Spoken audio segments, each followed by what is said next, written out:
राधे कर।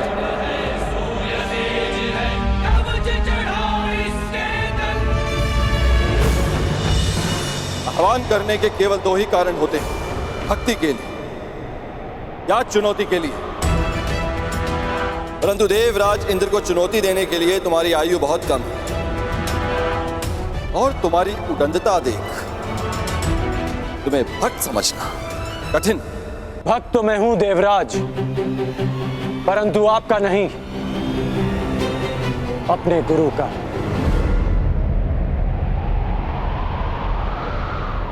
मैं यहां आपको चुनौती देने आया हूं।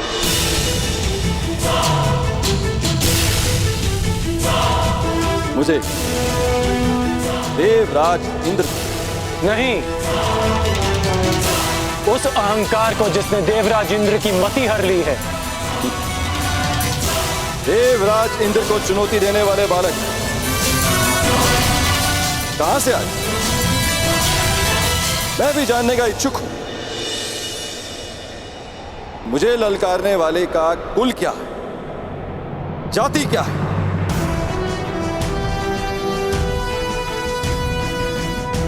ज्ञानियों की आयु नहीं देखी जाती और ना ही वीरों का कुल पूछा जाता है। वीरों का बाहुबल ही उनकी जाति होती है और शस्त्र ज्ञान उनका कुल। आप बस इतना समझ ले कि यह कर्ण अपने गुरु के आदेश पर आपसे सम्मान सहित ये निवेदन करने आया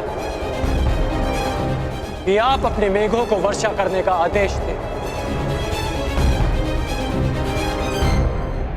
तो तुम मुझे आदेश दे रहे, देवराज इंद्र को। स्मरण रहे, वर्षा मेरी अधीन है। इसे आज तक मैं इन पृथ्वीवासियों को भेंट स्वरूप देता आया, परंतु मुझे अभी अनुभव होने लगा निःशुल्क में मिलने वाली इन सुविधाओं को ये पृथ्वीवासी सम्मान नहीं करते। इसी कारण मैंने निर्णय लिया है कि पृथ्वीवासियों को वर्षा तब तक प्राप्त नहीं होगी जब तक वह मुझे उचित सम्मान नहीं देंगे। सम्मान और आदर प्रेम देकर अर्जित किए जाते हैं देवराज, बलपूर्वक केवल भय अर्जित किया जाता है। तो भय के कारण ही सही मुझे सम्मान चाहिए। यदि सम्मान मिलेगा तो इन पृथ्वीवासियों को वर्षा प्राप्त होगी और उपेक्षा की तो वज्र। महर्षि दधीच ने अपनी अस्थियां आपको वज्र बनाने के लिए दी थी ताकि व्रतासुर जैसे असुरों का नाश हो, ना कि निशक्त प्रजा का विनाश हो। देवराज, आप भूल रहे हैं कि पूजा उस वृक्ष की जाती है जो फल दे, शीतल छाया दे। कांटों से भरे वृक्ष को काट दिया जाता है। सावधान कर्ण, तुम देवराज इंद्र के सम्मान को चोट लगा रहे हो। मैं केवल आपके अभिमान को खींच रहा हूं, जैसे हिमकर्ण स्वयं अपने पानी में पिघल जाता है। अहंकारी का अस्तित्व भी स्वयं उसका अहंकार हर लेता है। अपने मेघों को वर्षा करने का आदेश दे। इसे मेरा अंतिम निवेदन समझे या चेतावनी। और यदि मैंने तुम्हारा निवेदन अस्वीकार किया तो, वर्षा नहीं की तो मेरे बाणों की वर्षा से आपका अभिमान बच नहीं पाएगा।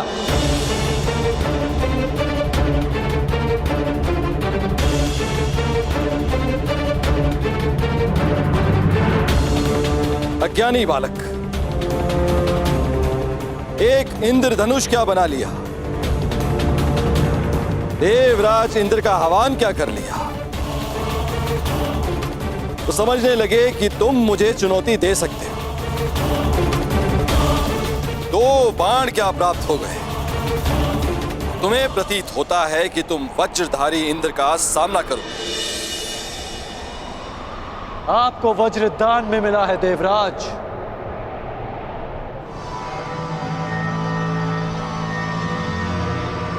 पर मैंने अपने अस्त्र परिश्रम और साधना करके अर्जित किए हैं। बस उद्दंड बस।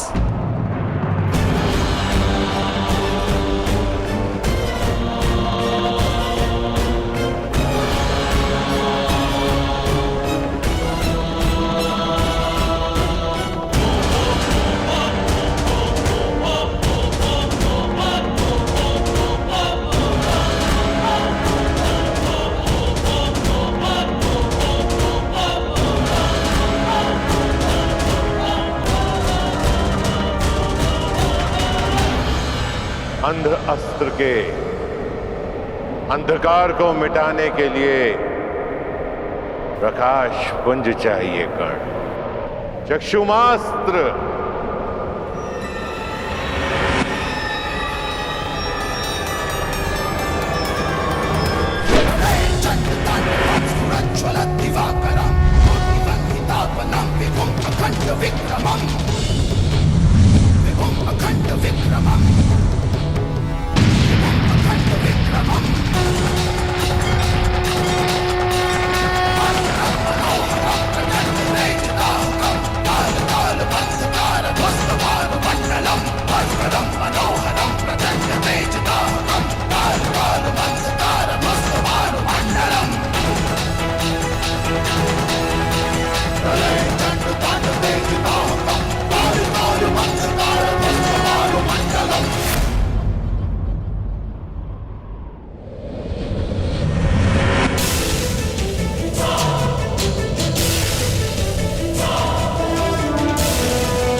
मेरे अस्त्रों को निष्क्रिय करने वाला मनुष्य ये है।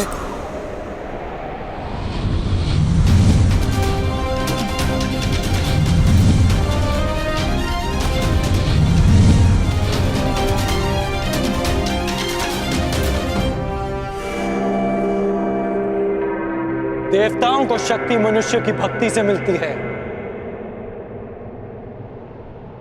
और जब देवता अहंकारी हो जाए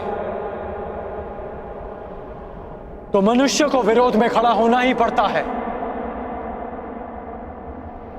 और आज ये मनुष्य देवराज इंद्र पर ही इंद्रास्त्र का प्रयोग करेगा।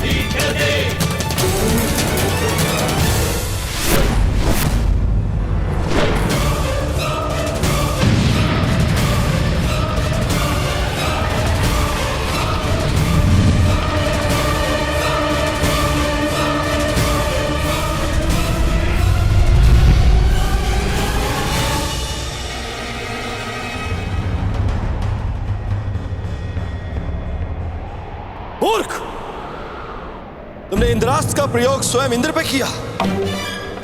क्या तुम्हें स्मरण नहीं है कि मुझे अमरत्व मिला हुआ है, कि देव मर नहीं सकते? सुना तो मैंने भी है कि देव अमर होते हैं, तो सोचा क्यों ना आज इस कहानी की परीक्षा कर लें। आप अमर हैं इंद्र, मर नहीं सकते, लेकिन अमर होने के भी अपने दुख होते हैं।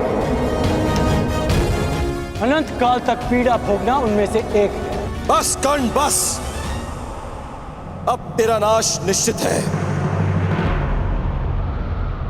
मेरे वज्र के प्रहार के लिए सज्ज हो जा।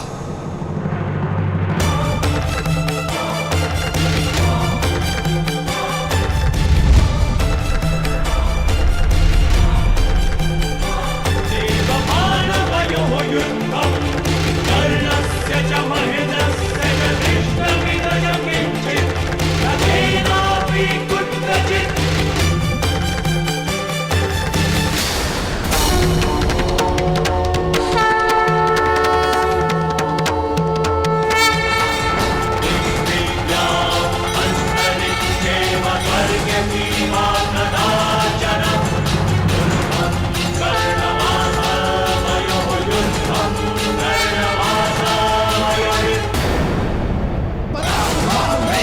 शांभवस्थ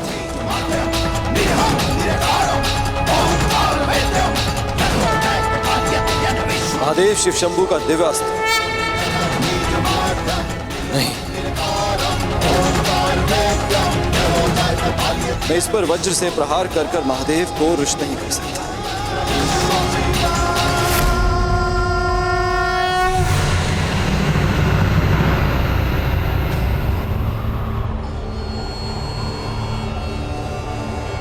रुक जाओ कर्ण,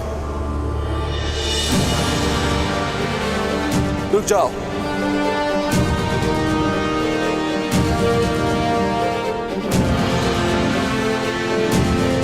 मैं अपनी पराजय स्वीकार करता हूं।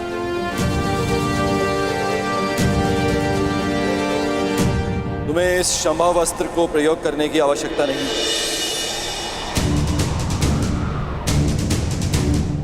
गंगा पुत्र भीष्म और आचार्य द्रोण के अतिरिक्त मैंने किसी धनुर्धारी में इतनी मेधा नहीं देखी, इतना बल नहीं देखा।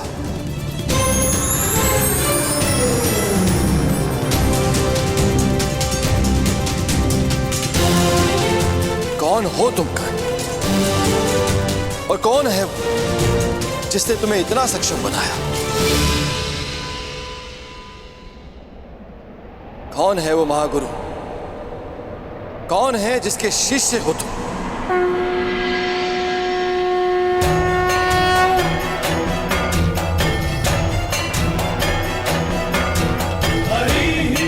वही जिसने गंगा पुत्र भीष्म और द्रोण को शिक्षा दी थी। प्रभु परशुराम आप? कर्ण, तुमने बताया क्यों नहीं कि तुम प्रभु परशुराम के शिष्य हो? क्योंकि आपके अहंकार ने आपको यह प्रश्न पूछने ही नहीं दिया। प्रभु, मैं अपनी इस उदंडता के लिए क्षमा चाहता हूं।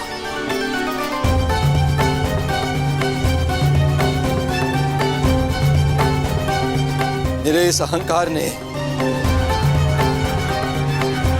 मेरी मति को हर लिया था,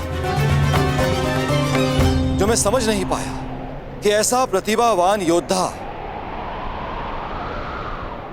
केवल आपका ही शिष्य हो सकता है। मैं क्षमा चाहता हूं,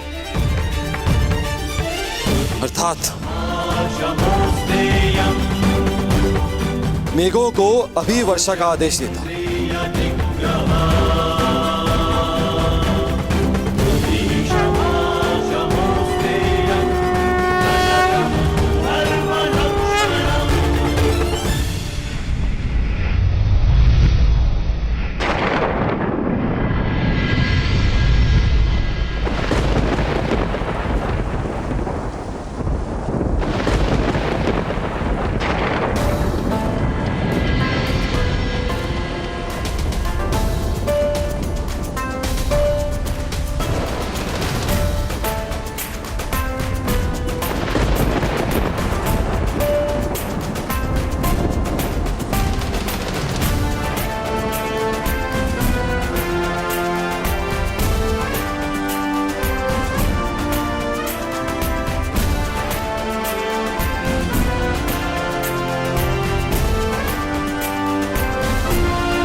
तुम्हें चुनकर मैंने भूल नहीं की है कर्ण। तुमने अच्छा प्रदर्शन किया है। क्योंकि मेरे गुरु ने मेरा मार्ग प्रदर्शन किया। ये कर्ण की नहीं, आपकी शिक्षा की विजय है गुरुदेव। कर्ण, वर्षों तक तुमने शस्त्र साधना की, मेरे हर आदेश का पालन किया, मेरे द्वारा दी गई हर परीक्षा में तुम खरे उतरे हो। राधे है। और आज तुमने इंद्रदेव का अहंकार तोड़कर मुझे गौरवान्वित किया है। इसका तात्पर्य जानते हो कर्ण?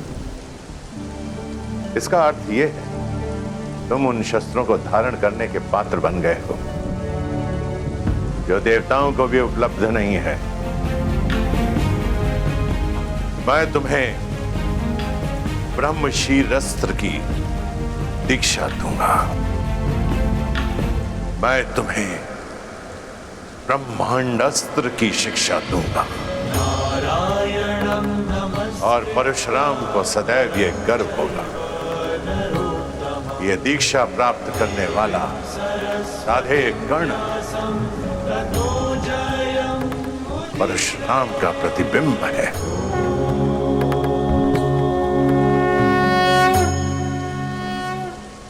क्षत्रियों के गुणों से युक्त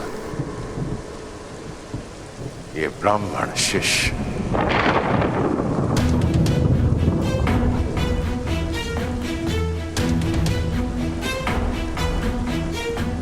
इतने वर्षों में असंख्य बार तुमने मुझे मेरी युवा अवस्था का स्मरण कराया,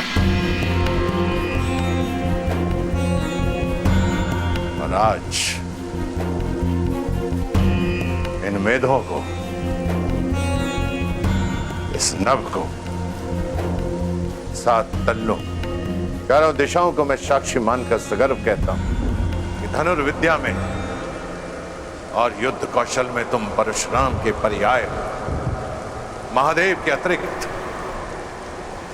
तुमसे श्रेष्ठ धनुर्धर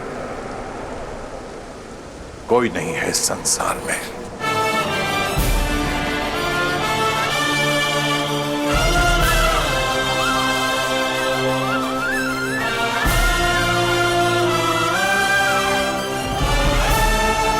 चिरायु भाव कर्ण,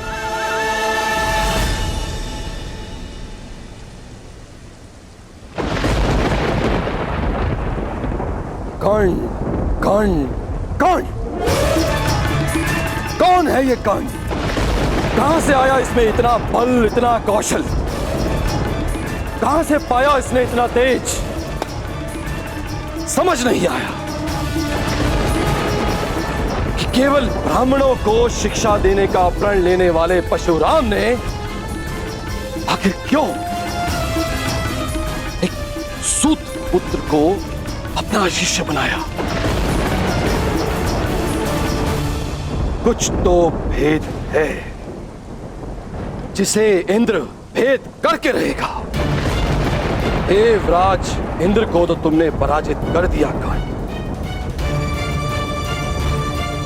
परंतु देवराज इंद्र के भीतर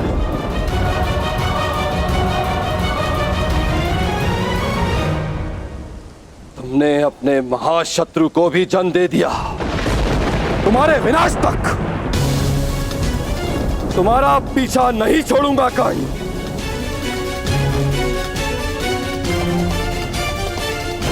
परशुराम तुम्हें संसार का सबसे सर्वश्रेष्ठ धनुर्धारी घोषित कर चुके हैं,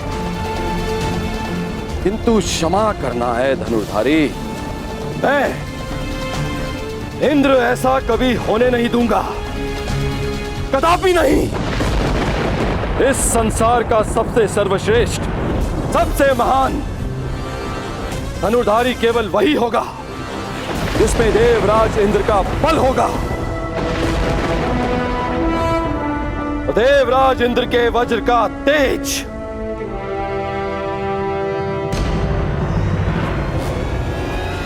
जो स्वयं इंद्र के अंश से जन्मा है, सबसे बड़ा, सबसे उत्तम, सबसे सर्वश्रेष्ठ धनुधर बनेगा हस्तिनापुर में शिक्षा ले रहा अर्जुन, जिसने इंद्र का आशीर्वाद अर्जित किया है, वो अर्जुन।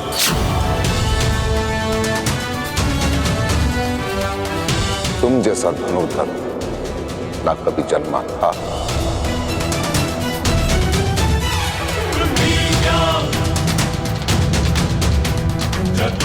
ना जन्मा है और ना ही कभी जन्मेगा अर्जुन।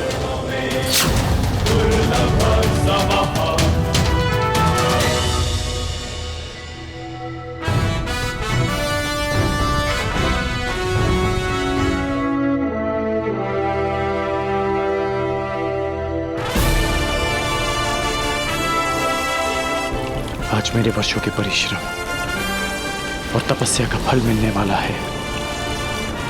आज गुरुदेव से दीक्षा लेकर मेरा स्वप्न पूरा हो जाएगा।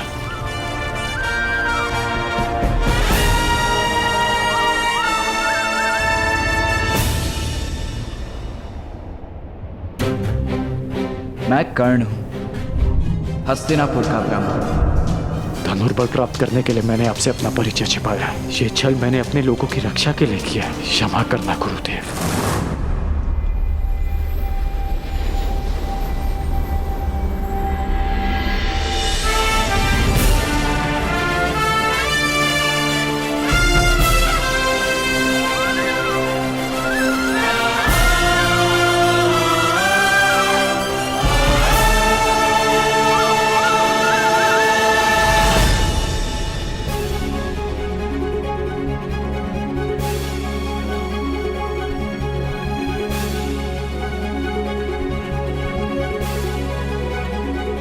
अंतिम दीक्षा के लिए तैयार हो कर्ण? प्रस्तुत हो गुरुदेव। वत्स, इस संपूर्ण ब्रह्मांड की रचना ब्रह्मदेव ने की है और उनसे बड़ा संहारक कोई नहीं हो सकता है। इसलिए ब्रह्मदेव के शस्त्रों से अधिक संहारक कुछ भी नहीं है। और वो 3 शस्त्र हैं: ब्रह्मास्त्र, ब्रह्मशीर अस्त्र और ब्रह्मांडास्त्र। कर्ण, उनकी दीक्षा से पहले तुम्हें मुझे वचन देना होगा। इनका प्रयोग तुम उत्तरदायित्व के साथ करोगे, संसार के हित के लिए करोगे, और तभी करोगे जब तुम्हारे समक्ष और कोई मार्ग ना बचा हो। सूर्य देव को साक्षी मानकर ये राधे आपको ये वचन देता है।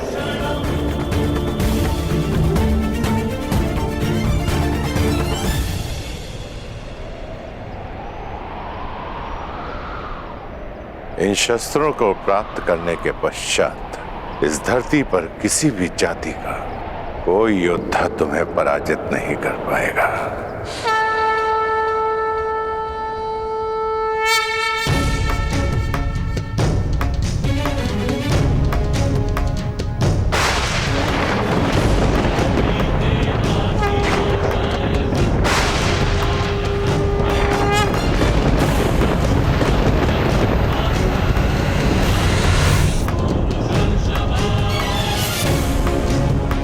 ब्रह्मास्त्र अब ये तुम्हारे शरीर में विद्यमान है राधे। ब्रह्मास्त्र के पश्चात ब्रह्मदेव ने एक और महाशस्त्र का निर्माण किया जो ब्रह्मास्त्र से 4 गुना शक्तिशाली है। ब्रह्मशीर अस्त्र।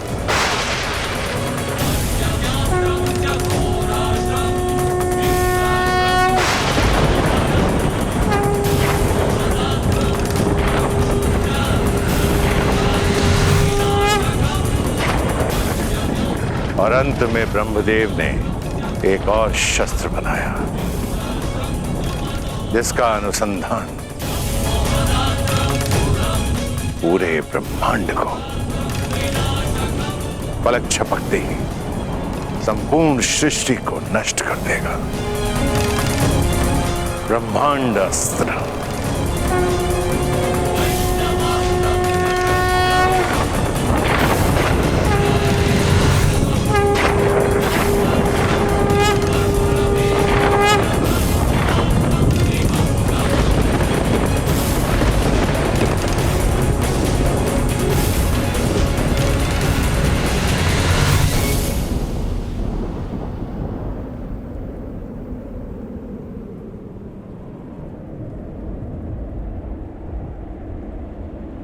गुरुदेव,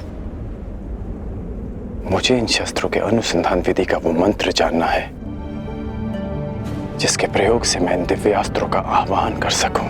मुझे तुमसे यही आशा थी कर्ण। जब भी तुम्हें इन शस्त्रों का आह्वान करना हो, ध्यान स्थिर करना, इस क्षण का स्मरण करना। ये दिव्य शस्त्र स्वयं तुम्हारे उपयोग के लिए प्रस्तुत हो जाएंगे।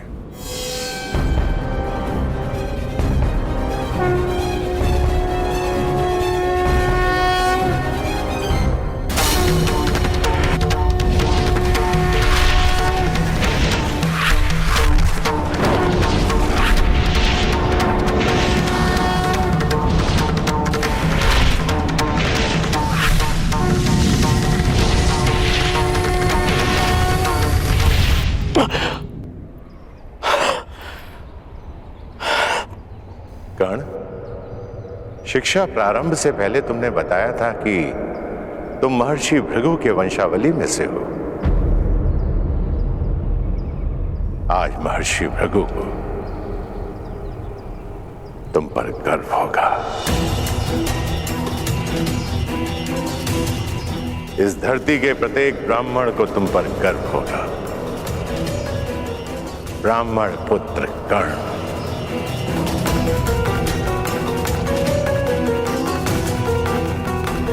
और तुम्हारे इस गुरु को सदैव गर्व रहेगा कि उसे दीक्षा के लिए तुम्हारे जैसा ब्राह्मण पुत्र मिला।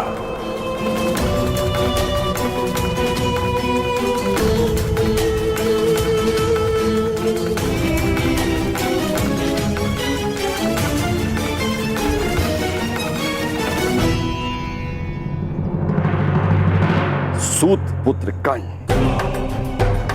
ब्राह्मण पुत्र बनकर दिव्यास्त्र का ज्ञान ले रहा है। मूर्ख, तुमने इंद्र के मान और अभिमान पर प्रहार किया है, जो उसके लिए सब कुछ था। अब इंद्र तुम्हारे दिव्यास्त्र के ज्ञान पर प्रहार करेगा, जो तुम्हारे लिए सब कुछ है। पर इंद्र सीधा प्रहार क्यों करेगा? यदि मेमना सिंह का मुखौटा पहनकर स्वयं सिंह की गोद में बैठ जाए तो उसका आखेट नहीं करते, केवल उस मेमने का मुखौटा हटा देना चाहिए तो उसका आखेट स्वयं सिंह ही कर देगा। स्मरण रहे कर्ण, सबसे बड़ा अभिशाप वही होता है जो वरदान स्वयं के लिए शाप बन जाए।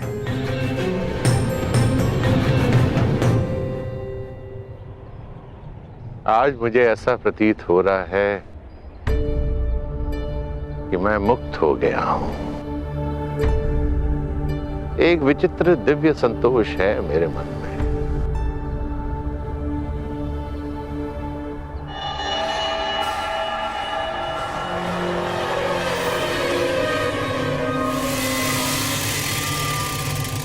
मेरा मन ऐसे जलता था जैसे तप मरुस्थल, और यह ताप शीतल तब हुआ जब मुझे श्री राम के दर्शन हुए। और उसके सैकड़ों वर्षों के बाद मेरे शिष्य गंगा पुत्र भीष्म के चक्रवात ने उसे फिर से जगा दिया। कर्ण, स्वयं से युद्ध करके कभी कोई विजयी हुआ है? अंततः पितामह भीष्म को भी आशीर्वाद देना पड़ा, और अनुभव हुआ कि आक्रोश उस शक्ति के कारण जो मुझ में है। और मैंने शपथ लिया कि अब मैं शस्त्र कभी नहीं उठाऊंगा। मैंने अपने सारे अस्त्र और शस्त्र अपने शिष्य द्रोणों को भेंट कर दिए, किंतु फिर भी थोड़ा आक्रोश भीतर रह गया।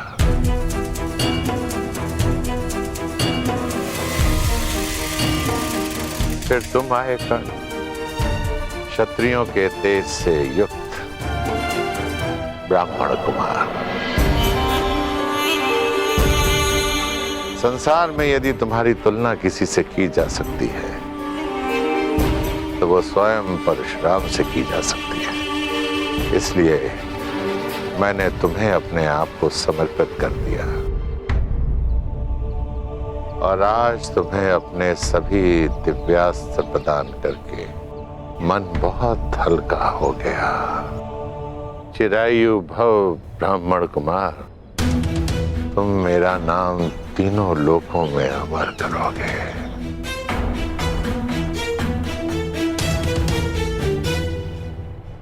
गुरुवर, आज्ञा हो तो कुछ निवेदन करो। आप संसार के सबसे महान और घातक योद्धा बने। परंतु अपने जन्म से नहीं, अपने कर्म से। आपका जन्म एक ब्राह्मण कुल में हुआ, उसके पश्चात भी आप किसी भी क्षत्रिय से सबसे महान योद्धा सिद्ध हुए। अपने जन्म से नहीं ना, अपने कर्म से ही ना गुरुदेव। तो जन्म और कर्म की ये नीति सबके लिए होनी चाहिए ना। मैं आपसे ये सब इसलिए कह रहा हूं क्योंकि आज मैं आप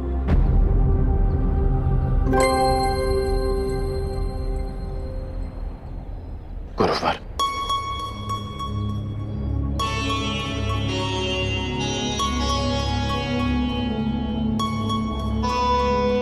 क्षमा करना गुरुवर, अपने राधे को क्षमा करना।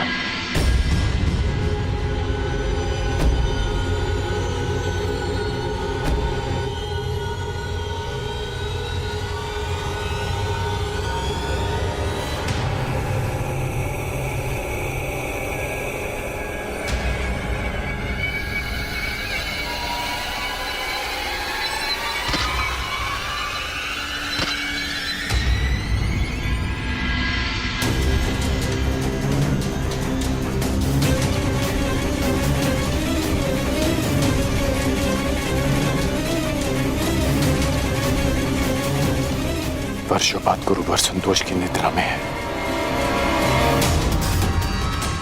उनकी निद्रा भंग हो जाएगी। मैं उनके विश्राम को भंग नहीं होने दे सकता।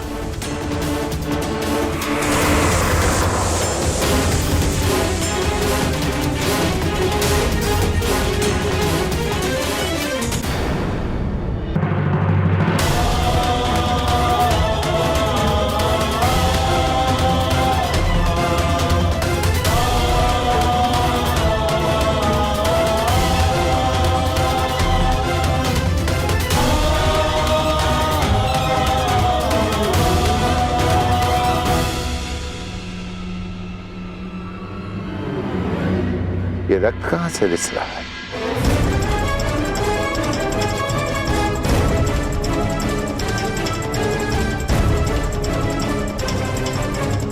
राधे,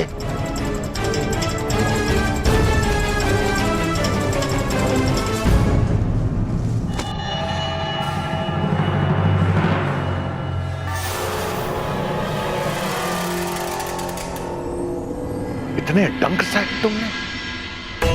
तुम इस कीड़े को यहां से हटा भी सकते थे, इसे मृत्यु का द्वार भी दिखा सकते थे। अपने गुरु के विश्राम के लिए ये राधे कितना भी रक्त बहा सकता है, कितनी भी पीड़ा सह सकता है गुरुदेव।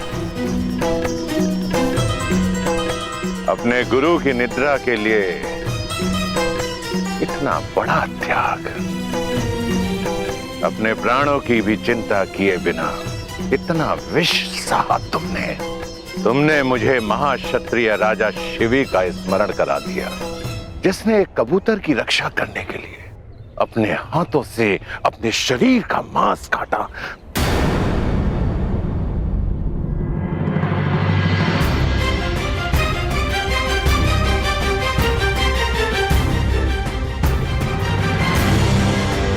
क्षत्रिय?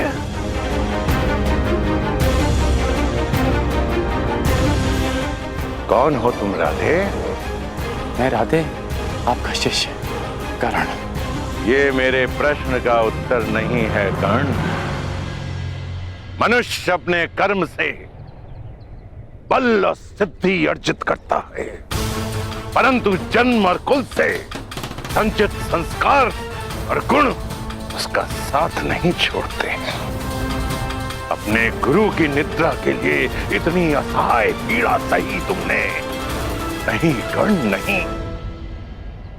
ये एक ब्राह्मण कुल के बालक के लक्षण नहीं हो सकते हैं, कदापि नहीं हो सकते। जब तुम मुझसे दीक्षा लेने आए थे,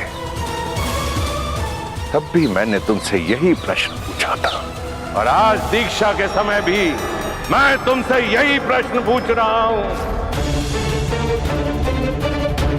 क्या तुम ब्राह्मण पुत्र हो? क्या तुम ब्राह्मण पुत्र हो?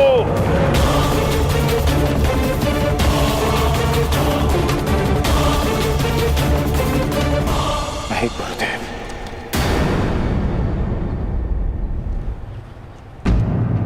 मैं एक सूत पुत्र हूं। राधे करण, अधिरथ का पुत्र करण, छल पाखंड असत्य अपने गुरु से मैंने तुम्हें सच्चे मन से शिक्षा दी और तुमने अपने गुरु के साथ झूठ बोला, अपने गुरु के साथ छलावा। क्योंकि मुझे शस्त्र बल चाहिए था गुरुदेव, क्योंकि अपना परिचय छिपाने के छल के अतिरिक्त मेरे पास और कोई हल नहीं था। क्योंकि कोई भी गुरु एक सूत पुत्र को धनुर्विद्या नहीं देना चाहता था, और आप भी ब्राह्मणों के अतिरिक्त किसी और को शिक्षा नहीं देते। गुरुवर, आपके अधीन वर्षों शिक्षा ली मैंने। आप ही बताइए कि क्या इस कारण ने आपकी किसी भी आज्ञा का उल्लंघन किया? क्या ये अधिरथ पुत्र अपने गुरु की किसी भी परीक्षा में असफल हुआ? सफल हो या असफल, छल छल होता है कर्ण। और तुमने शिक्षा ग्रहण नहीं की, चोरी की है तुमने। तुम्हें इस अपराध का दंड मिलेगा। तुमने मेरे दिव्यास्त्रों को प्राप्त करने के लिए अपने गुरु से झूठ बोलने का महापाप किया है। रोग है तुम पर। अब तुम अपने गुरु से श्राप भी लेते जाओ।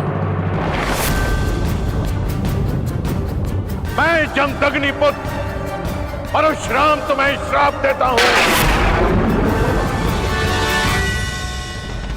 कि मेरे द्वारा दिए गए दिव्यास्त्रों का तुम उपयोग नहीं कर पाओगे। जिस समय तुम्हें इन दिव्यास्त्रों की सबसे अधिक आवश्यकता होगी, उस समय तुम इसके अनुसंधान की विधि भूल जाओगे।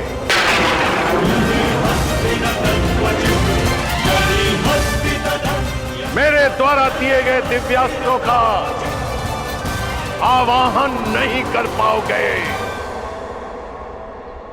ये मेरा श्राप है।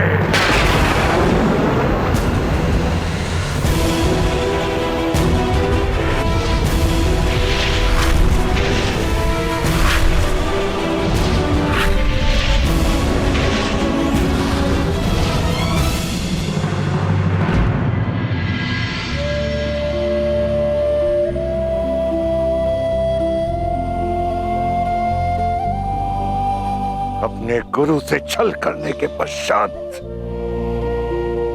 तुम अपने गुरु से दृष्टि मिलाने का साहस कर रहे हो। चले जाओ यहां से कर्ण, चले जाओ। इस श्राप के बाद ये पवित्र भूमि भी अभिशापित और अपवित्र हो गई है। जाओ। यदि ऐसा है तो ये स्थान तभी अपवित्र हो गया था जब मैंने पांव रखे। श्राप आपने मुझे आज दिया, परंतु अभिशापित तो मैं जन्म से ही रहा हूं।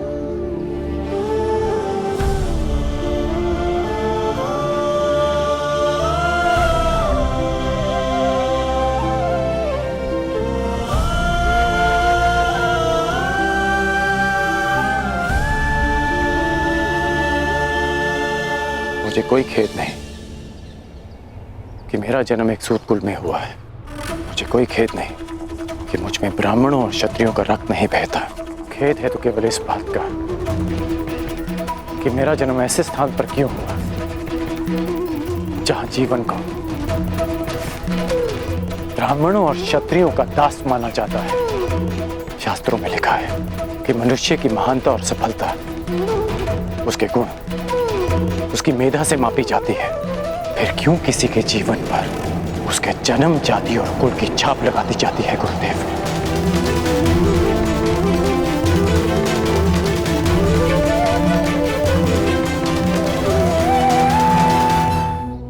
उसके गुण, उसकी मेधा से मापी जाती है। फिर क्यों किसी के जीवन पर उसके जन्म, जाति और कुल की छाप लगा दी जाती है गुरुदेव? जब विश्वामित्र राजकुल में जन्म लेकर ब्रह्म ऋषि बन सकते हैं, जब आचार्य द्रोण ब्राह्मण कुल के होकर क्षत्रियों को ललकार सकते हैं, जब मेरे महान गुरु परशुराम एक ब्राह्मण होकर शस्त्र धारण कर सकते हैं, तो फिर इस सूत पुत्र के साथ अन्याय क्यों गुरुदेव? क्यों ऐसा होता है कि यदि एक सूत पुत्र वेद की ऋचा सुन ले तो उसके मुख में पिघला सीसा भर दिया जाता है? क्यों किसी शूद्र को शिक्षा के अधिकार से वंचित रखा जाता है? क्यों मेरे भाई शोण को मार दिया गया था? क्योंकि उसने वेद पाठ करने का दुस्साहस किया। क्यों एक क्षत्रिय की उदंडता को उसका साहस माना जाता है और एक सूत की वीरता को उसका दुस्साहस? क्यों गुरुदेव?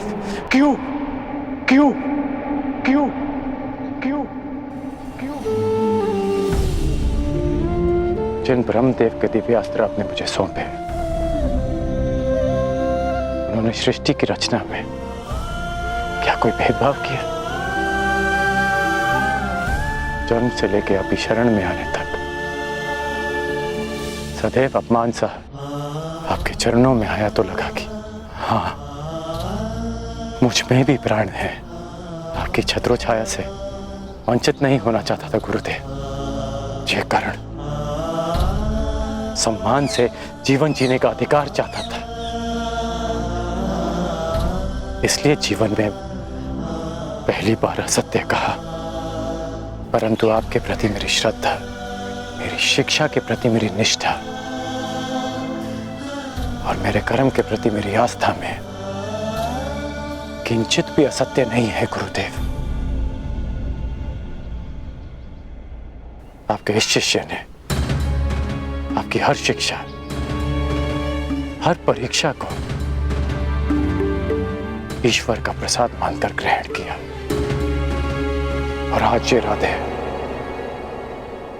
सगर्व आपका श्राप भी स्वीकार करता है।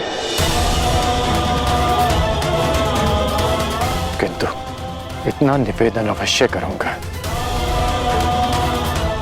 कि मेरा सूत पुत्र होना मेरे अधिकार में नहीं था। इतना अवश्य कहूंगा कि आपने मुझे उस भूल के लिए श्राप दिया जिस पर मेरा कोई वश नहीं था गुरुदेव। तुम्हारा तुम्हारे जन्म पर वश नहीं था, मैं जानता हूं, परंतु तुम्हारा वश कर्म पे तो था और तुम्हें श्राप तुम्हारे असत्य बोलने के कर्म के कारण मिला है। नहीं गुरुदेव, एक सूत पुत्र को श्राप मिला क्योंकि उसका जन्म ब्राह्मण कुल में नहीं हुआ, क्योंकि एक सूत होने के पश्चात भी उसने सम्मान से जीवन जीना चाहा, अपना अस्तित्व बनाना चाहा। इसलिए एक सूत पुत्र को श्राप मिला। अपने गुरु से सत्य ना बोलने की भूल तुमसे हुई है कर्ण, और एक गुरु ने अपने शिष्य का सत्य जाने बिना उसे श्राप दे दिया, ये भूल परशुराम कर बैठा।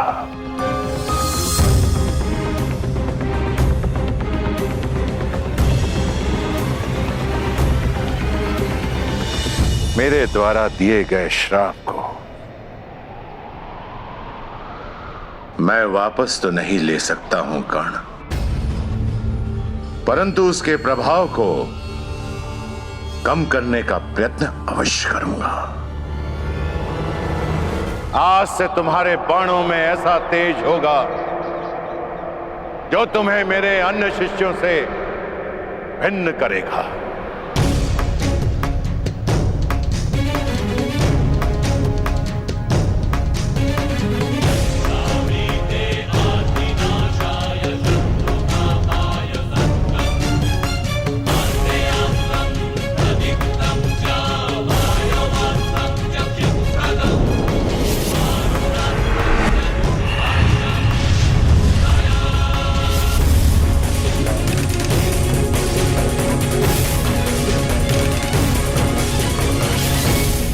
ये मेरा सबसे शक्तिशाली दिव्यास्त्र है, परंतु ब्रह्मास्त्र से अधिक नहीं।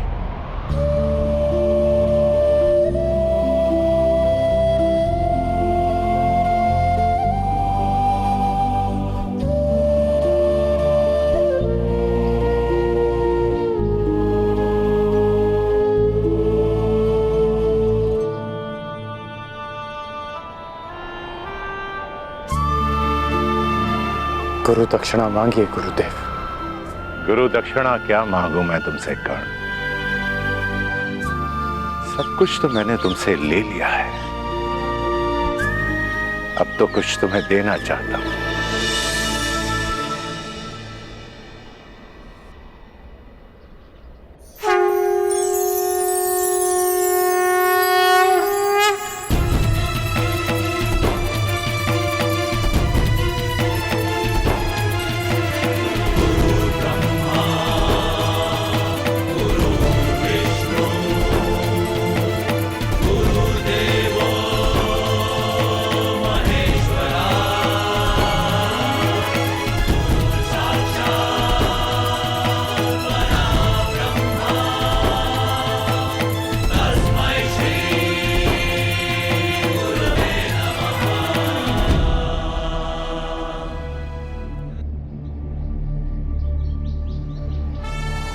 ये मेरा दिव्य धनुष है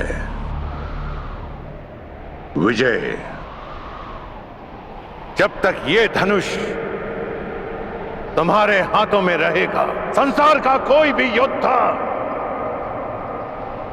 तुम्हें पराजित नहीं कर पाएगा कर्ण। जाओ पुत्र, जाओ, इस अभिशापित जीवन को स्वीकार करो। जन्म की पीड़ा और शाप का ताप सहकर भी तुम संसार के आकाश में सूर्य के भांति चमको।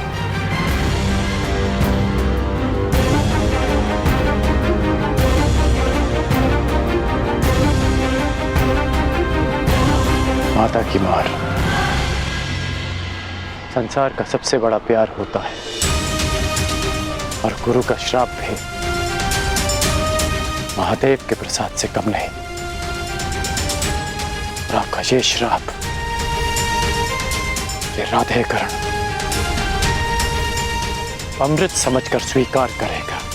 इतिहासकरण का नाम स्वयं में कैसे समाहित करेगा मैं नहीं जानता, लेकिन एक बात का वचन देता हूं कि आपको आपके इस शिष्य पर सदैव गर्व होगा।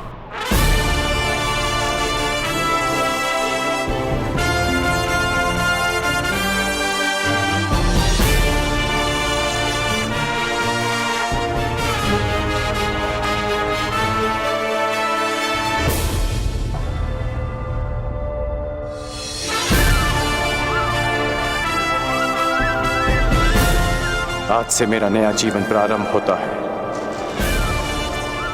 दिव्यास्त्रधारी कर्ण, और मैं अभिशापित सूत पुत्र भी, मैं जिसे जीवन का अधिकार नहीं मिला, और मैं जो इस अधिकार के लिए अपनी अंतिम श्वास तक लड़ूंगा, मैं राधे कर्ण।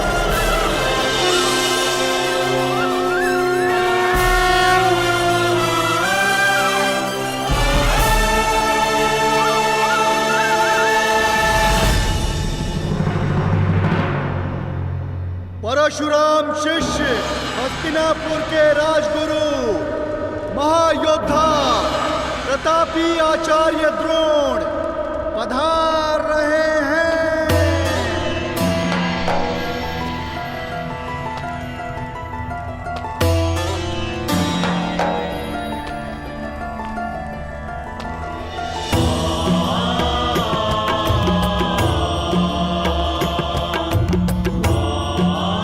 हस्तिनापुर नरेश महाराज धृतराष्ट्र की जय हो। आपके स्वर से लगता है कि रंगभूमि कुमारों के प्रदर्शन के लिए तैयार है। जी महाराज, 105 योद्धा हस्तिनापुर के आकाश में अपने शस्त्र बल का तेज फैलाने के लिए प्रस्तुत है। और इतना नहीं महाराज, हस्तिनापुर की जनता अपने राजकुमारों के स्वागत के लिए आतुर है, प्रतीक्षा कर रहे हैं कि वे कब आएंगे। समय आ गया है जब मेरे पुत्र अपनी योग्यता का प्रदर्शन करेंगे। समय की चाल में आहट नहीं होती महाराज, किंतु वेग की भांति वो चलता है। कल की ही बात लगती है कि नन्हे कौरव और पांडव इसी महल के आंगन में उद्दंडता करते फिरते थे, और आज शक्ति का प्रदर्शन करने के लिए प्रस्तुत हैं। भाग्यशाली है भीष्म जो अपने पुत्रों का ये रूपांतरण देख सकता है। सौभाग्यशाली तो हस्तिनापुर है ताचरी, जिसे आपकी छत्र छाया मिली।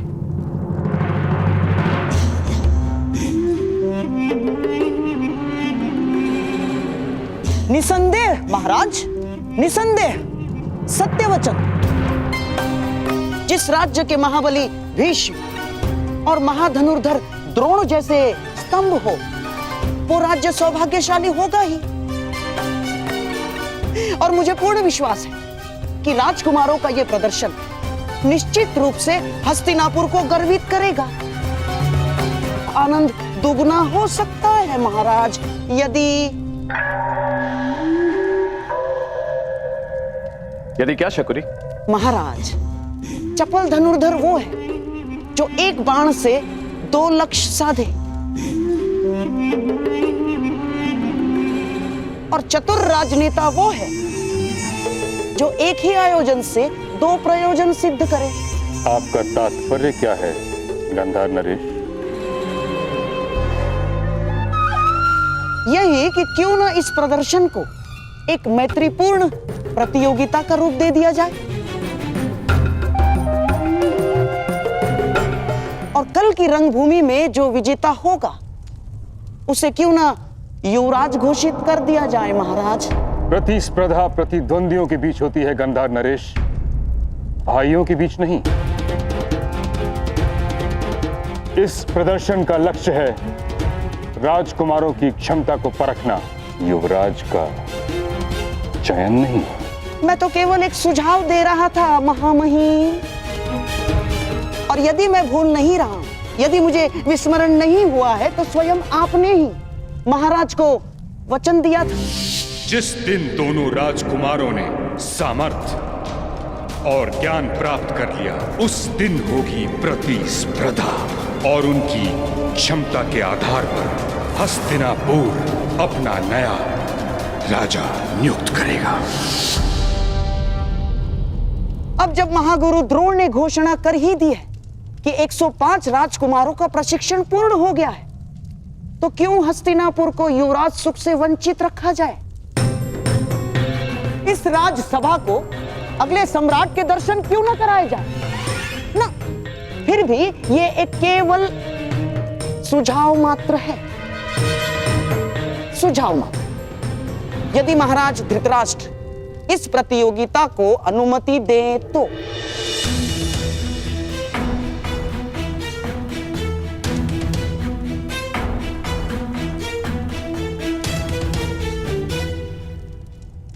उचित कह रहे हो शकुनी। इस सुझाव पर विचार किया जा सकता है। निश्चित रूप से हस्तिनापुर को युवराज की आवश्यकता है। निश्चित रूप से युवराज की आवश्यकता है महाराज, किंतु चयन के लिए प्रतिस्पर्धा विकल्प नहीं। महामहिम का कथन सत्य है महाराज। इन 105 भाइयों को एक साथ मिलकर हस्तिनापुर की रक्षा करनी है। जो उत्तराधिकार के लिए एक दूसरे से लड़ बैठेंगे वो मिलकर किसी देश की रक्षा कैसे करेंगे? यह असंभव है महाराज। ये रंगभूमि 105 भाइयों के कौशल का प्रदर्शन स्थल है, उत्तराधिकारियों के मध्य। इसे युद्ध क्षेत्र मत बनाएं।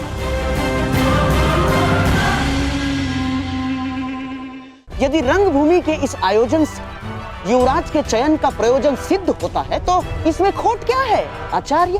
खोट केवल इतना है गंधार नरेश कि कहीं भाइयों के बीच का खेल रक्त रंजित स्पर्धा में न बदल जाए। महामहिम भीष्म बिल्कुल ठीक कह रहे हैं। आचार्य, वो क्षत्रिय कैसा जो युद्ध से भयभीत हो जाए, और वो राजकुमार कैसा जो अपने राज्य की रक्षा के लिए घाव खाने से पीछे हट जाए? और क्या गुरु द्रोण को अपने शिष्यों पर इतना भी विश्वास नहीं कि वे तनिक पीड़ा सह सकेंगे? और क्या महामहिम भीष्म को अपने कुल के रक्त की परीक्षा लेना क्या इतना कठिन प्रतीत हो रहा है? क्यों? जो गंगा पुत्र भीष्म अपने केवल वचन के लिए आजन्म ब्रह्मचारी रहे, जिन्होंने अपने दिए हुए वचन के लिए मृत्यु को स्वयं से आज तक दूर रखा, क्या ऐसे महामहिम महाबली गंगा और शांतनु पुत्र भीष्म हस्तिनापुर के सिंहासन को एक सशक्त, समर्थ, सक्षम और सुरक्षित हाथों में नहीं देखना चाहेंगे? मैं मानता हूं ताचरी कि राजकुमारों के लिए यह प्रतियोगिता बहुत कठिन होगी, परंतु मुझे आचार्य द्रोण की शिक्षा पर पूर्ण विश्वास है कि सभी राजकुमार इस प्रतियोगिता को मैत्रीपूर्ण भाव से लेंगे। फिर सभी राजकुमारों को एक नियम से बांध दिया जाएगा। यदि किसी भी राजकुमार ने दूसरे राजकुमार का रक्त बहाया तो उसे अपात्र घोषित कर दिया जाएगा। इस नियम के प्रभाव से आपकी चिंता का हल भी निकल आएगा और हस्तिनापुर को उसका युवराज भी मिल जाएगा। कहिए ताचरी, क्या ये उचित नहीं? जैसी महाराज की अच्छा। तो फिर यह निश्चित रहा कि कल सभी राजकुमारों के बीच शक्ति प्रदर्शन होगा और मुझे पूर्ण विश्वास है कि विजेता वही होगा जो सर्वश्रेष्ठ होगा।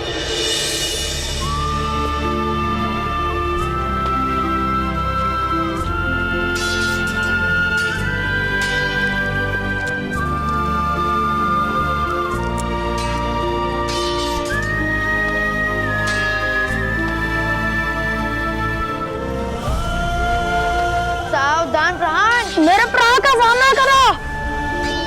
क्या आप भी कल रंगभूमि में प्रदर्शन करोगे कौरव और पांडवों के साथ? प्रदर्शन? कैसा प्रदर्शन? कल हस्तिनापुर के 105 राजकुमारों का शक्ति प्रदर्शन है। सुना है कुमार अर्जुन अपने धनुर्विद्या का कौशल भी दिखाएंगे।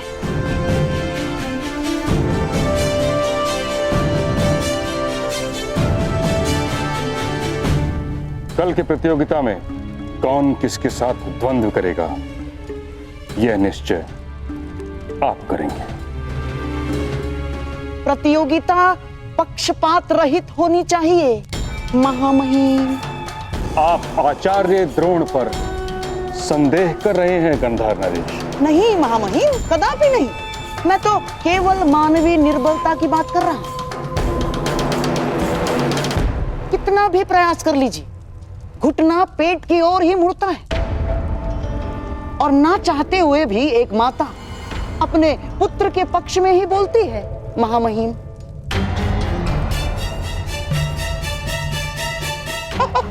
और महागुरु द्रोण का अर्जुन के प्रति प्रेम जगत विख्यात है। वो तो पहले ही घोषणा कर चुके हैं कि इस संसार का सर्वश्रेष्ठ योद्धा अर्जुन ही है। बस कीजिए गांधा नरेश शकुनी, आप द्रोण के न्याय भाव पर आक्षेप लगा रहे हैं जो उचित नहीं है।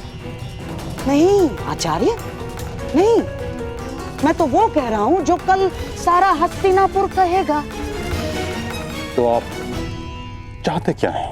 मैं तो केवल महाराज को यह निवेदन करना चाहता हूं कि द्वंद्व के प्रतियोगियों का निर्णय कोई मनुष्य ना करे।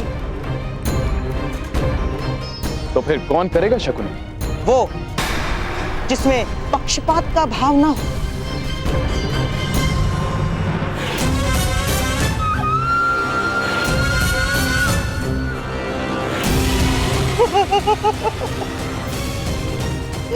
ये मेरे पास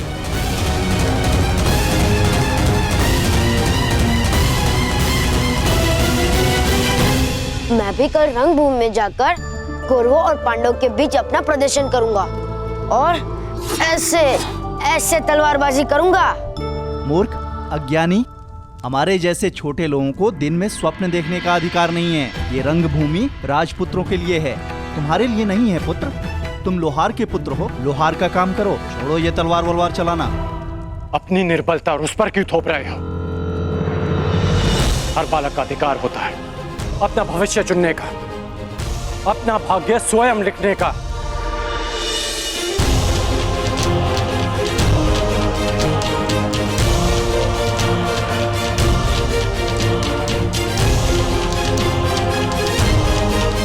छोटे मित्र, कभी स्वप्न देखना मत छोड़ना और उसे पूरा करने का परिश्रम करना भी मत छोड़ना।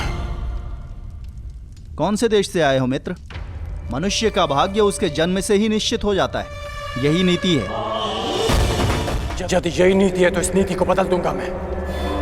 हस्तिनापुर के मस्तक पर अपने बाणों की नोक से अपना भाग्य स्वयं लिखेगा ये इरादा है।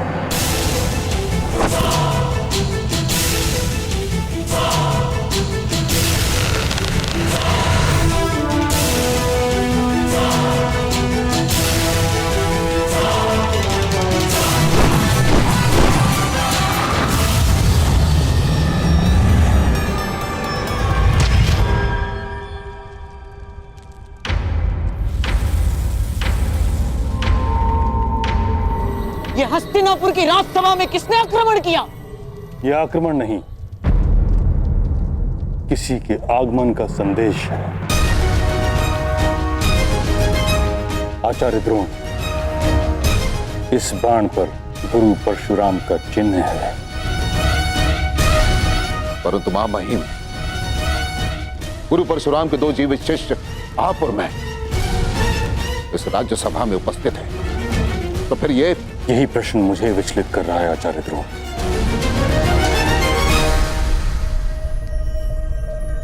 गुरु परशुराम का ये तीसरा शिष्य कौन है?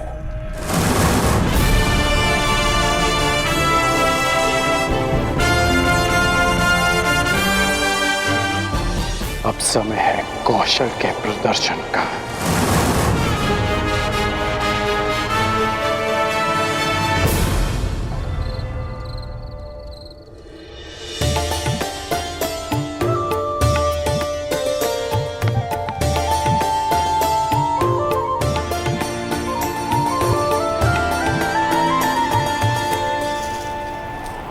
राधा, सूर्यास्त होने को है और वायु की गति भीषण होती जा रही है। लगता है चक्रवात आने वाला है। भोजन पक गया या नहीं? बस हो गया।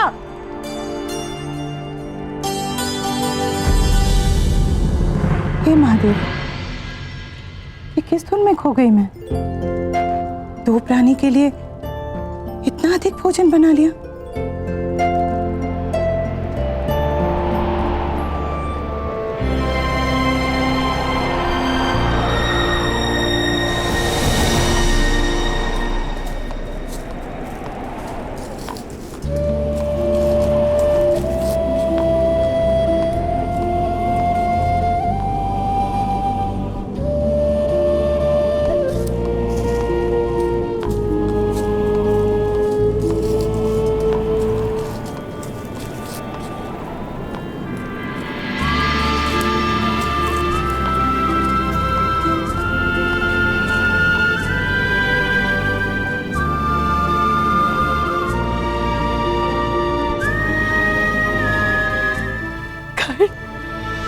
राधे कर्ण माता।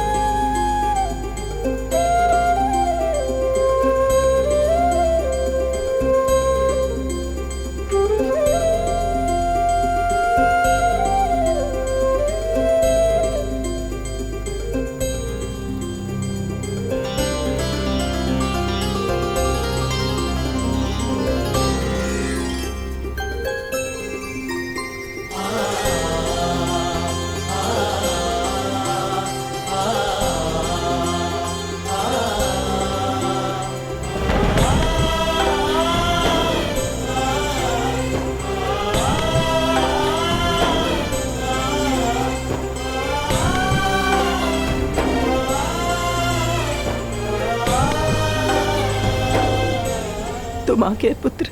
हाँ माँ, मैं आ गया।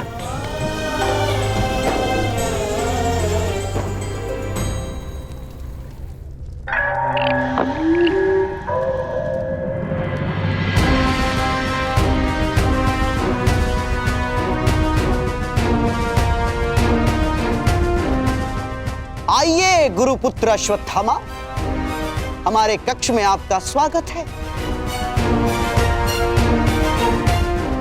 आप मुझसे यहाँ क्यों मिलना चाहते थे? क्योंकि इस कक्ष के अतिरिक्त हर कहीं 100 आंखें और 100 कान हैं। आंखें महामहिम भीष्म की और कान तुम्हारे पिता के।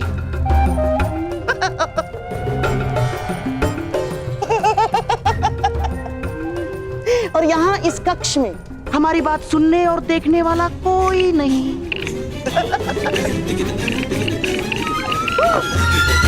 कैसी बात? यही कि कल की रंगभूमि में आप किसे विजयी होते हुए देखना चाहते हैं? मेरे होने वाले सम्राट राजकुमार दुर्योधन को या आपके पिता के प्रिय शिष्य उस अर्जुन को? उत्तर आप अच्छी तरह से जानते हैं गांधार नरेश। अर्जुन अर्जुन वो शूल है जिसे मेरे पिताश्री ने स्वयं अपने हाथों से मेरे वक्ष में घोंप दिया। पिताश्री ने सदैव उसे अधिक प्रेम दिया, जन्म मुझे दिया, परंतु एक पिता की धरोहर, अपना सारा ज्ञान उसे सौंप दिया। निश्चित रूप से अश्वत्थामा उस अर्जुन की पराजय देखना चाहता है। कल की स्पर्धा में कुमार दुर्योधन ही विजयी होने चाहिए। जिन लोगों के शत्रु एक हों, उन्हें आपस में मित्रता कर लेनी चाहिए अश्वत्थामा। हमारा स्वप्न एक है और वो स्वप्न पूरा होने में बाधा भी एक ही है।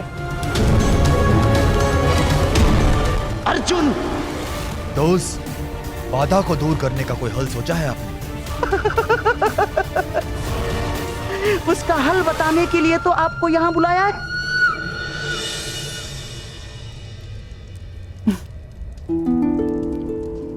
क्यों? आश्रम में भरपेट भोजन नहीं मिलता था? मिलता था, परंतु उसमें माता के हाथ का स्वाद नहीं था।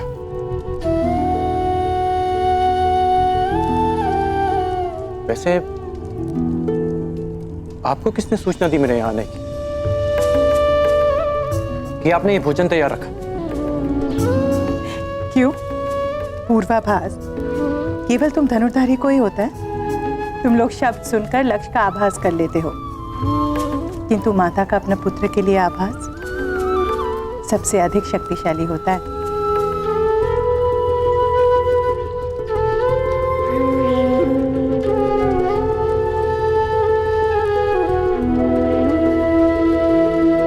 माता जानती है कब उसका पुत्र आने वाला है और कब जाने वाला है।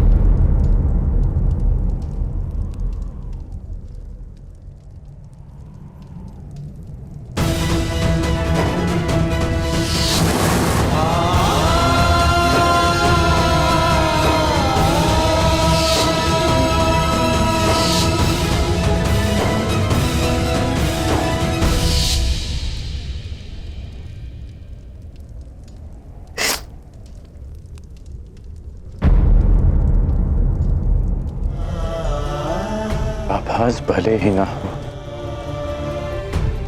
एक भाई की जाने की पीड़ा एक भाई को भी कम नहीं होती मां।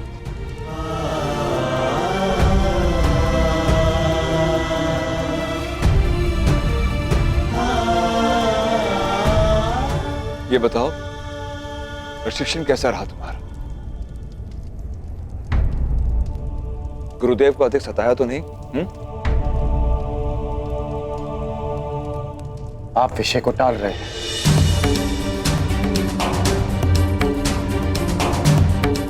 जीवन है कर्ण, अप्रत्याशित घटनाएं घटती है, परंतु जीवन रुकता नहीं। परंतु आप भूल नहीं सकते, जो हुआ उसे जीते जी भुला पाना असंभव है, और स्मरण रखकर जी पाना भी संभव नहीं है कर्ण।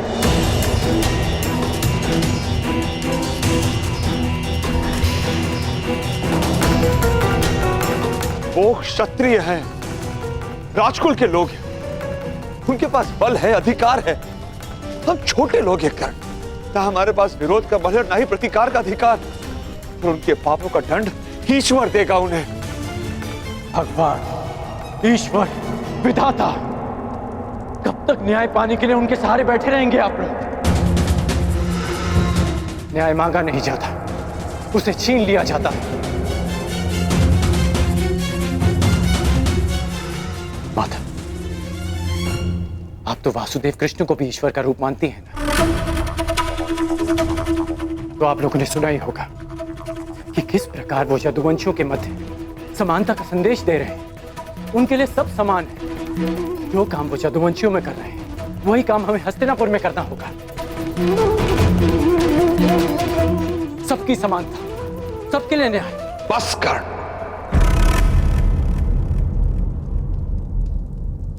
तनिक नहीं बदले तुम, परंतु पिताश्री, तुम एक सूत पुत्र हो, सूत पुत्र। संसार के सर्वश्रेष्ठ सारथी बन सकते हो, यही तुम्हारा प्रारब्ध है। न्याय राजकुल का अधिकार है, उसे उन्हीं के पास रहने दो। देखा है उनका न्याय, वो न्याय जो शोन को मिला था। मेरे भाई की हत्या कर दी गई, उसे मार दिया गया था। इसे आप न्याय कहते हैं?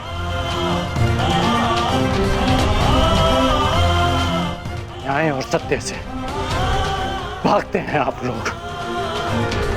इसलिए नहीं कि आप लड़ नहीं सकते, बल्कि इसलिए कि आप लड़ना ही नहीं चाहते।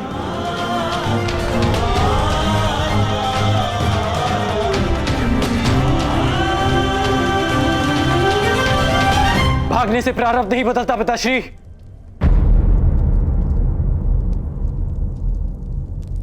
आपका राधे नहीं भागेगा माता, नहीं भागेगा। आपको स्मरण है ना, आपने मुझसे शोन की हत्या का प्रतिकार मांगा था, सबके लिए न्याय मांगा था। मैं करूंगा प्रतिकार माता। शोन को न्याय मिलेगा, हम सबको न्याय मिलेगा। और अगर नहीं मिला तो मैं उस न्याय को अपने बाणों से छलनी कर, अपने रथ से बांधकर घसीटता हुआ आपके चरणों में ले आऊंगा। ये मेरा वचन है आपसे।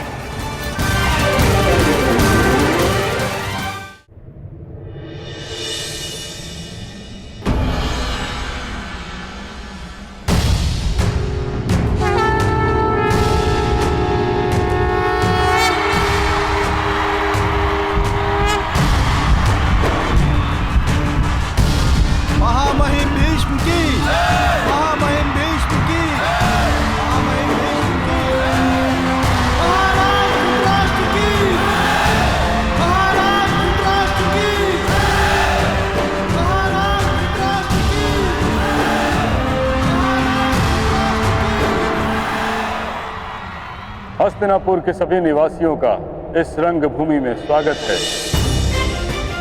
आज हस्तिनापुर के 105 राजकुमार अपने प्रशिक्षण का प्रदर्शन करेंगे, जिसके पश्चात आप सबको विश्वास हो जाएगा कि आने वाले कई दशकों तक हस्तिनापुर सुरक्षित रहेगा।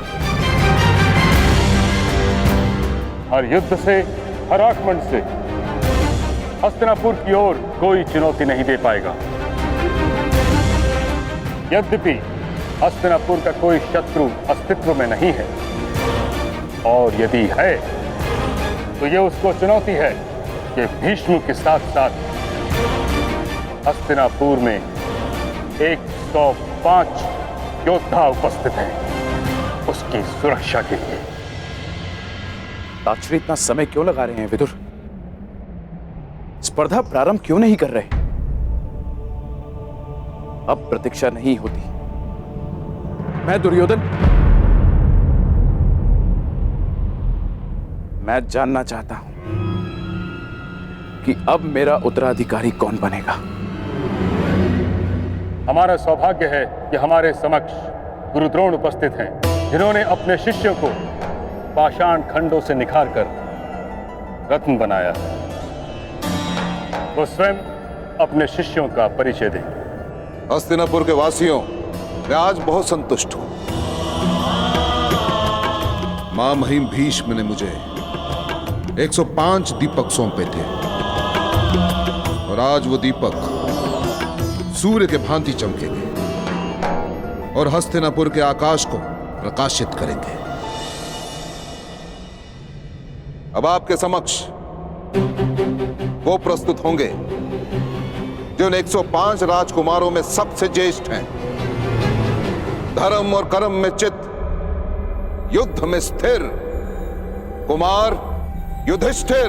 युधिष्ठिर युधिष्ठिर कुमार युधिष्ठिर की, कुमार युधिष्ठिर की, कुमार युधिष्ठिर की।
आप सबके समक्ष प्रस्तुत होंगे हस्तिनापुर नरेश महाराज धृतराष्ट्र के सौपुत्र, जिनका नेतृत्व अजय योद्धा, गदा युद्ध में प्रवीण महाराज कुमार दुर्योधन।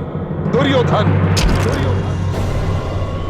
कुमार दुर्योधन की, कुमार दुर्योधन की, कुमार दुर्योधन की, कुमार दुर्योधन की, कुमार दुर्योधन की।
ये स्वर कैसा कुंती? पुत्र दुर्योधन ने अपने गदा के प्रहार से भूमि पर गहरी दरार डाली है दीदी।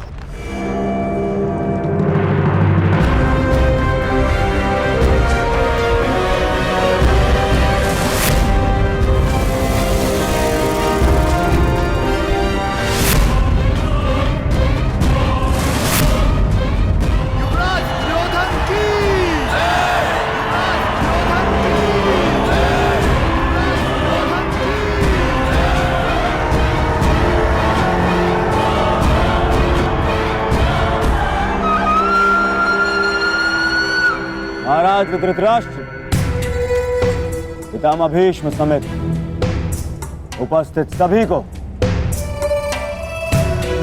दुर्योधन का प्रणाम।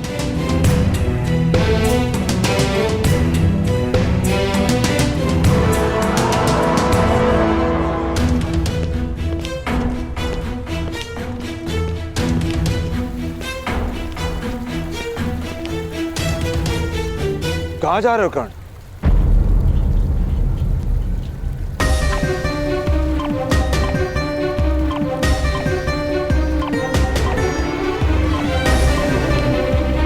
उत्तर आप जानते हैं, कुमारों का प्रदर्शन देखने जा रहा हूं।